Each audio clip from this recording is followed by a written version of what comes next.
जय जगन्नाथ बंधुगण तैल दर सस्ता होगाकू जाउछि आउ रहिबो नाही तैल संकट भारत रे जहाँकि भारत सरकार तरफ जना मिली भेनेजुला ठारू भारत सरकार वर्तमान क्रूड ऑयल किणवाक जाउछन्ती जहाँकि भारत प्रति सस्ता एवं किछि उपशम देव बोली आलोचना हेउछि।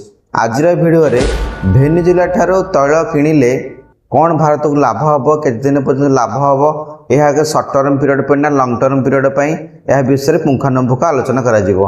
आशा करुछि आपण वीडियोटी भल लागिवो वीडियोटी को शेष पर्यंत देखिया को अनुरोध। आसंतु जानिबा भेनेजुला रो क्रूड ऑयल किनिबा पई भारत योजना केते दूर सफलप्रद हो परिबो। भारत पक्षर भेनेजुला रो क्रूड ऑयल किनिबा योजना आंशिक भाव सफल होबार संभावना अछि। काहेकि भारत भेनेजुला ठारू क्रूड ऑयल किनिया पई योजना करूछि कारण जो प्रकार स्टेट ऑफ हॉर्मुज को नहीं तैल संकट जारी रही आवश्यक मुताबक रूस ठारू तेल मिल पारुनी से भारत एक विकल्प रास्ता खोजुछि। सफल होबार प्रमुख कारण गुड़िक कौन हो पारे?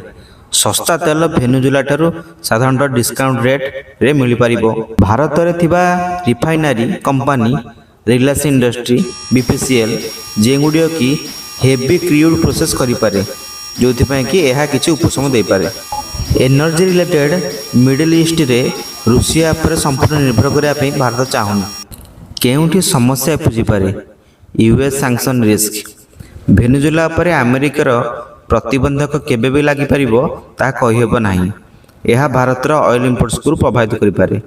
शिपिंग कॉस्ट बहुत अधिक होबार संभावना रही कारण भारत ठार बहुत दूर रे भेनेजुला अवस्थित जार कि फ्रेट और इंश्योरेंस कॉस्ट बढ़ी जाय पारे। ताहले सर्वोपरि कौन लाभ मिल पारे? अल्प समय पर इंडिया को रिलीफ मिल पारे। रिफाइनरी कंपनीज मानकर प्रॉफिट मार्जिन बढ़ी पारे किंतु भेनेजुला केबे भी रशिया किंबा मिडिल ईस्ट रो पूर्ण रिप्लेसमेंट हो परिबो नाही।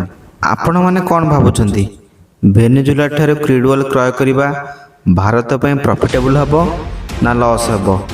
किछि समय पे उपशम दे पारे ना एटा भी आगु अधिक उपशम दे पारिबो। निज निजर मूल्यवान मंतव्य कमेंट बॉक्स रे रखिया को अनुरोध।